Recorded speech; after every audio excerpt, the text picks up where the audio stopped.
Hello everyone and welcome back to the channel. So guys, we're back with another session for your UPSC CSAT comprehension practice concept of the day. And in these sessions, we are covering different concepts. We have been touching different topics, and now we have started practicing from the previous year passages. So today we will look into some level 1 passages, and guys, as I promised you earlier, I'll give you some homework passage today. सो आज एक आपको homework passage दूंगा और इसका answer आपने मुझे इसी video के कमेंट सेक्शन में देना है. तो let's begin with the session guys, but before we go any further, don't forget to like the session and don't forget to subscribe to our channel if you're here for the first time. Chalo guys, before we move ahead, I would like to inform you about our free material. So guys, अपने browser पे जाके आप edutab.co.in search करेंगे तो ये हमारे landing page पे यहाँ पे आएंगे आप. अब ऊपर टॉप पे ही आपको एग्जाम कोर्सेज फ्री मटेरियल में ये जो ब्लॉग दिया हुआ है इस पर आप क्लिक करना, और ये ब्लॉग से आपको हमारी बहुत इंपॉर्टेंट कैटेगरी मिलेगी. अब यहाँ पे कैटेगरीज में ऊपर जाओगे तो आपको यूपीएससी सीसेट चूज करना है, और यहाँ पे आपको देखना गाइज इतने सारे ब्लॉग्स मिल जाएंगे for free. Guys in blogs से आपकी बहुत बेनिफिट होगा. आप गाइज हर टॉपिक का quantitative aptitude, logical reasoning, previous year questions, सब कुछ आपको बताया हुआ है. जैसे मैं एग्जांपल दिखाता हूँ प्रीवियस ईयर क्वेश्चंस वाला. इसमें आपको गाइज सारे previous year questions with downloadable link with their answer keys दिए हुए हैं. फिर एग्ज़ाम पैटर्न बताया हुआ है, एग्ज़ाम सिलेबस बताया हुआ है, मैथ्स का, रीजनिंग का, इंग्लिश का. फिर कट ऑफ बताई हुई है, कौन सी बुक्स सबसे अच्छी हैं आपके प्रिपरेशन के लिए, वो यहाँ पे इन्फॉर्म्ड है. फिर किस टॉपिक से कितने क्वेश्चन आए, किस सब्जेक्ट से कितने क्वेश्चन आए, वो बाइफर्केशन आपको दिया हुआ. तो this will give you a lot of insight into your preparation. So guys, go check out these free blogs, and they are going to prove very very beneficial for your preparation and for your journey ahead. तो चलो guys, शुरू करते हैं. तो अपने आज हमने level 1 passages discuss करने हैं. तो सबसे पहले मैं आपको कुछ इंपॉर्टेंट टिप्स बताता हूँ इसके कैसे आपको अप्रोच करना होता है. सबसे पहले आपको बिना क्वेश्चंस या बिना ऑप्शन पढ़े सबसे पहले आपको पैसेज पढ़ना होता है, so that you get to understand the relevant theme of the passage.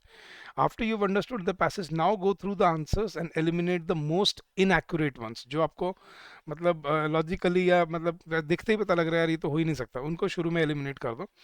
With the shortlisted answers at hand, read through the passage again and correlate the degree of accuracy with the passages to identify the answers. और जो आपने shortlist किए हैं option, फिर दोबारा उनको passage correlate करके देखो कि वो उनकी डिग्री ऑफ एक्यूरेसी कितनी है. मतलब कोई ऐसी बात तो नहीं है जो पैसेज से आप इन्फर नहीं कर पा रहे.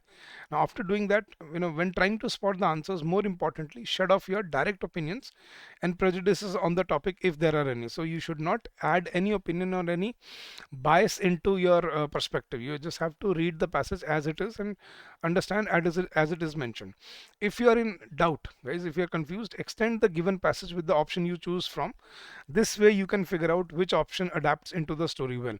So guys, you try to extend the passage by using the given option, and that will help you to understand that what topics can you or sorry what option can you look forward to and what option can be incorrect here. So we'll discuss this how to go about it, and I'll show you with the help of some passages. तो guys, चलो आज हम कुछ passages discuss करते हैं. सबसे पहले तो पहले हमें मैसेज ढूंढना था कि एक रैशनल क्रूशियल पैसेज, इस पैसेज से हमें क्या मैसेज मिलता है. तो let me read the passage for you. Vast numbers of Indian citizens without bank accounts living in rural areas are financially and functionally illiterate. कि बहुत सारे लोग जिनके पास बैंक अकाउंट नहीं है वो फाइनेंशियली और फंक्शनली दोनों तरह से वो इलिटरेट हैं, and they have little experience with technology, और टेक्नोलॉजी का उनको कोई एक्सपीरियंस नहीं है. A research study was conducted in a particular area in which electronic wage payments in Mahatma Gandhi National Rural Employment Guarantee Scheme (MNREGA) scheme are meant to go directly to the poor. It was observed that the recipients often assume that the village leader needs to mediate the process, as was the case under the previous paper based system. So they still understand, they still expect कि जो सरपंच है गांव का, जो middle man है, वो बन के मतलब वो आपके पैसे वो लेके आएगा. And among households under this research study area who claim to have at least one bank account, over a third reported still receiving MNREGA wages in cash directly from a village leader. कि बहुत सारे लोगों को तो पहले यही लग रहा था कि भाई वही सरपंच ही लेके आएगा, मुखिया जो है गांव का वही लेके आएगा और पैसे वही देगा हमें. जिनके पास बैंक अकाउंट नहीं है, अनपढ़ है जो लोग, वो, और जो इनके पास बैंक अकाउंट है भी, उनमें से भी 1/3 लोग ये सोचते थे कि यार ये काम तो सरपंच का ही है, उसी से कैश लेना हमारा बनता है. तो मतलब बेसिकली जो लोगों को जो अवेयरनेस नहीं है उसके बारे में बात हो रही है कि लोगों को फाइनेंशियली और आपको लिटरेट करना पड़ेगा और उनको इन्फॉर्म करना पड़ेगा, अवेयर करना पड़ेगा that what needs to be the right approach or what needs to be the right direction in this. तो ऑप्शन देखते हैं guys, MNREGA should be extended only to those who have a bank account. Guys ये जो extreme option होता है ना, ये only, never, always वाले, ये दिखते ही एलिमिनेट कर दिया करो, because extreme options are never the right answer. Second, the paper based system of payments is more efficient than electronic payments in the present scenario. कि आज के सिनेरियो में पेपर बेस्ड सिस्टम ज़्यादा एफिशिएंट है? नहीं गाइस, यहाँ बात हो रही थी कि आपको अवेयरनेस फैलानी चाहिए, आपको लोगों को फाइनेंशियली क्या बोलते हैं, लिटरेट बनाना है। Second, third option guys, the goal of electronic wage payments was not to eliminate mediation by village villages. कि इलेक्ट्रॉनिक वेज पेमेंट का जो मोटिव था वो विलेज लीडर्स को मीडिएशन से हटाना था ही नहीं। क्या ये कह रहा है वो, ये it is essential to provide financial literacy to the rural poor. Yes, the right answer is option number D, it is essential to provide financial literacy to the rural poor. नहीं तो यही मिडल मैन चलता रहेगा, यही वो पैसे खाते रहेंगे, लोगों को यूं ही परेशानियां झेलनी झेलनी झेलनी पड़ेंगी ज़िंदगी भर, अगर वही उन्होंने मिडल मैन रखा तो इलेक्ट्रॉनिक वेज पेमेंट का पर्पस क्या था? ताकि डायरेक्टली आपके अकाउंट में जाए, आप सेविंग्स कर पाओ और उनको अपनी तरह से यूज़ कर पाओ, आपको किसी पे डिपेंडेंट ना होना पड़े। So option D was the right answer है। चलो गाइस, एक और पैसेज देखते हैं। अब उसने क्या पूछा कि which of the following statement best sums up the passage. कि पूरे पैसेज की समरी क्या है, एक बात जो सम का सम अप कर सकते हैं इस पूरे, मतलब क्रक्स क्या है पूरे पैसेज का, वो हमें ढूंढना है। तो पैसेज पढ़ते हैं guys. By 2050, the Earth's population will likely have swelled from 7 to 9 billion people. वो क्या कह रहे हैं कि 2050 तक हमारी जो जनसंख्या है वो 9 अरब तक पहुंच चुकी होगी। To fill all those stomachs while accounting for shifting consumption patterns, कि shifting consumption patterns को ध्यान में रखते हुए, climate change को ध्यान में रखते हुए, and a finite amount of arable land and potable water, कि इन सब चीज़ों को ध्यान में रखते हुए जो रिस्ट्रिक्शंस है हमारी के shifting consumption pattern, climate change, finite amount of limited arable land and limited portable water होने की वजह से सम एक्सपर्ट से food production will have to double. कुछ एक्सपर्ट का मानना है कि खाना हमें डबल प्रोड्यूस करना पड़ेगा जितना आज कर रहे हैं उससे। How can we make the numbers add up? अब सवाल ये उठता है भाई कैसे होगा ये? एक्सपर्ट से हायर यील्डिंग क्रॉप वेराइटीज, कि एक्सपर्ट्स का कहना है कि हायर यील्डिंग वो क्रॉप वेराइटीज हों, more efficient farming methods, efficient farming methods use किए जाएं, will be crucial. So will waste reduction, और वेस्ट रिडक्शन भी बहुत ज़रूरी होगा। Experts urge cities to reclaim nutrients and water from the waste streams and preserve farmland. मतलब वो recycling की बात करें कि हमें रिडक्शन को कम करना पड़ेगा, वेस्टेज को हमें कम करना पड़ेगा, हमें न्यूट्रिएंट्स और वाटर को हमें रिसाइकल करना पड़ेगा, एफिशिएंट फार्मिंग मेथड्स यूज़ करने पड़ेंगे और high yielding crop varieties use करनी पड़ेंगी। पुअर कंट्रीज, द एक्सपर्ट से, can improve crop storage and packaging, के गरीब कंट्रीज जो हैं, डेवलपिंग कंट्रीज जो हैं, वो क्रॉप स्टोरेज और पैकेजिंग को इम्प्रूव कर सकते हैं क्योंकि वहीं पे ज़्यादा उनका नुकसान होता है।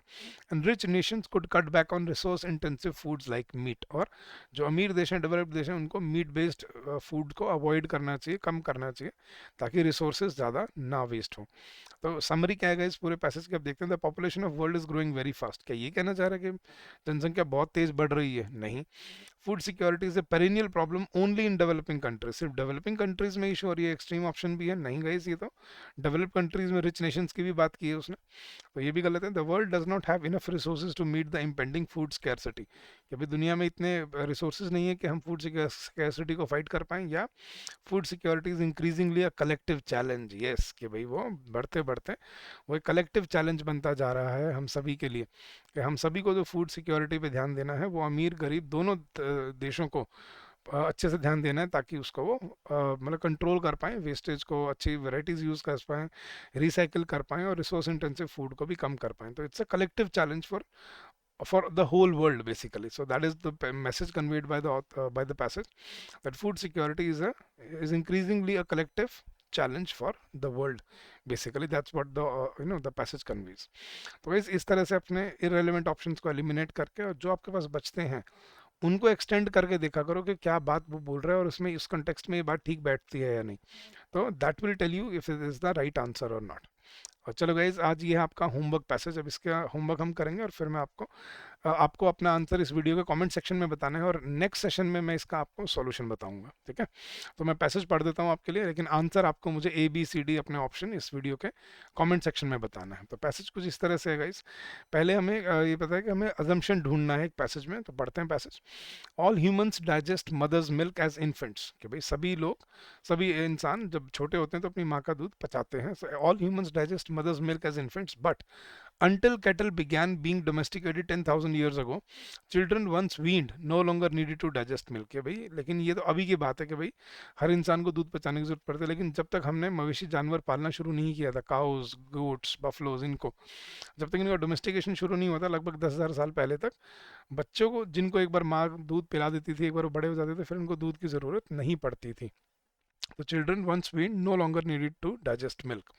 As a result, they stopped making the enzyme lactase, which breaks down the sugar lactose into simple sugars.